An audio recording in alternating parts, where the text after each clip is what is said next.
While Indian guns lie silent, 450 foreign families have flown out of Dhaka. At the same time, the Navy suspends its attacks in the west to allow neutral ships to leave Pakistani ports. But for the Bengalis themselves, there are no evacuation aircraft. To go into the countryside is to risk being caught in the crossfire. To remain in Dhaka is to face the inevitable chaos of a crumbling military machine. General Farman Ali requests USANT for safe conduct, but Yahya Khan, secure in Islamabad, demands that the request be ignored. In the United Nations, the Foreign Minister, Sardar Swaran Singh, hears America accuse India of aggression.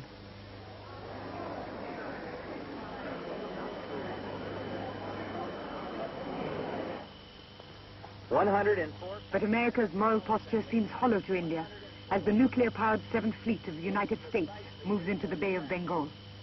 But in defiance of this expression of world opinion, India again said no.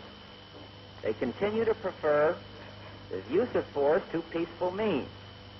India, which over the years has sought to reflect in and outside of this chamber the moral force of the world, the very precepts for which its great leaders, Gandhi and Nehru, stood, is now disregarding the Charter of the United Nations. This one-sided and partisan attitude of the distinguished representative of United States of America has shocked and surprised us.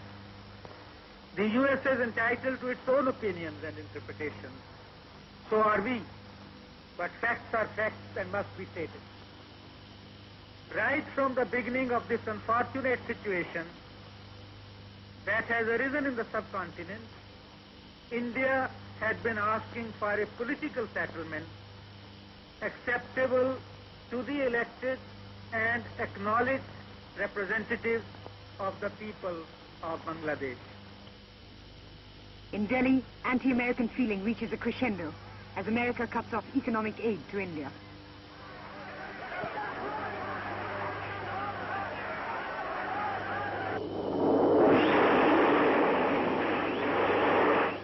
Indian planes rocket attack Dhaka's military installations.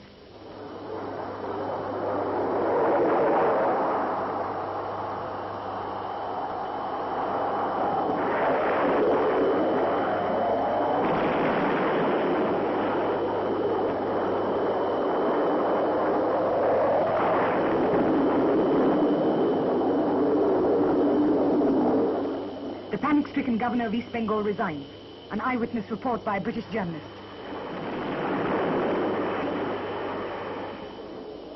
I got there after the first raid on the governor's house, which half destroyed the residence. Then I got there just after that. I found the governor in the bunker, in the guard, trembling like a leaf and saying, I didn't quite know whether to resign. Should I resign? Will my wife be killed by the Indian Army? Can I get at the Intercontinental Hotel? As we were standing there in this bunker, suddenly there was another raid. And all hell broke loose. There was an enormous crash, and hardly the crash died down, but the governor suddenly produced a ballpoint pen, scrap of paper, a few carbons, and had written out a resignation statement in a matter of seconds, just in time actually for the second big crash.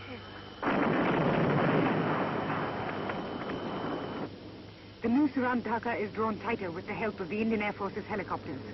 It takes 72 hours for the helicopters to put enough men behind Pakistani lines to capture Sylhet.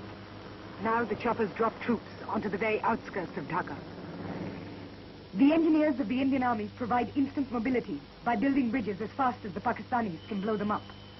The hallmark of the Indian campaign is the complete coordination between the service wings. On the eastern front, the Mukti Bahini provide military intelligence and ancillary offensives. On the western front, Rajasthan, Longewala.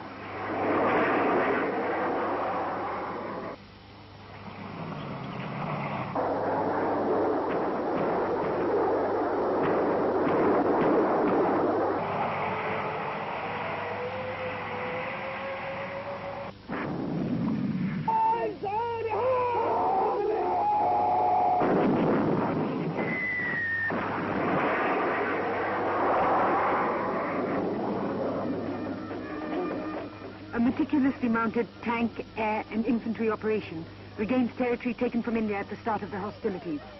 All over the west, the Pakistanis are being dislodged. In some places, they are driven hundreds of miles into their own territory.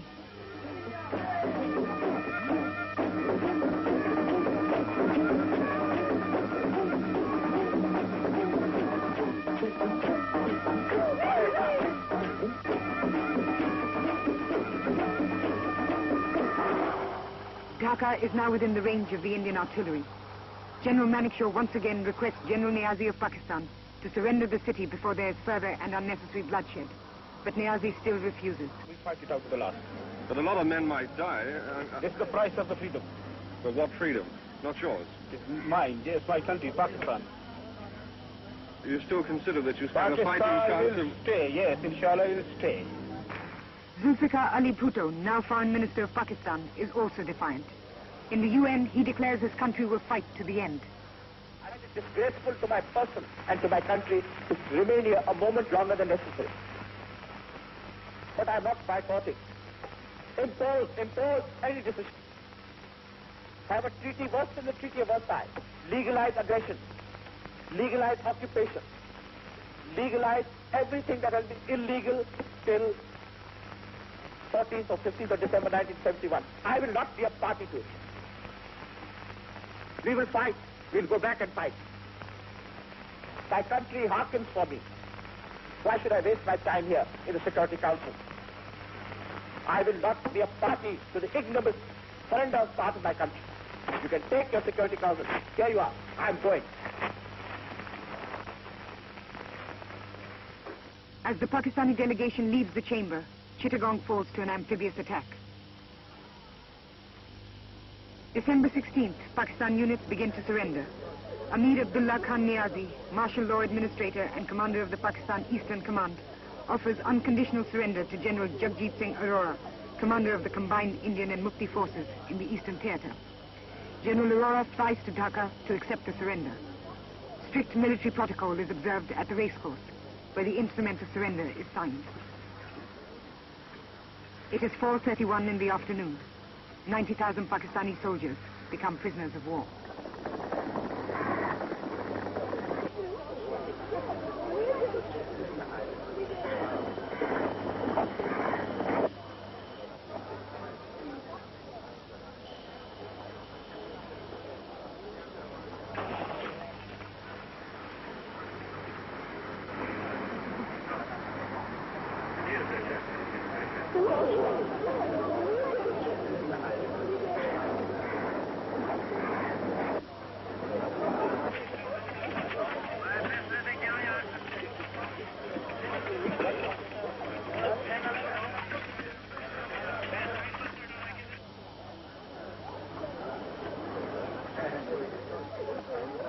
Dhaka is free.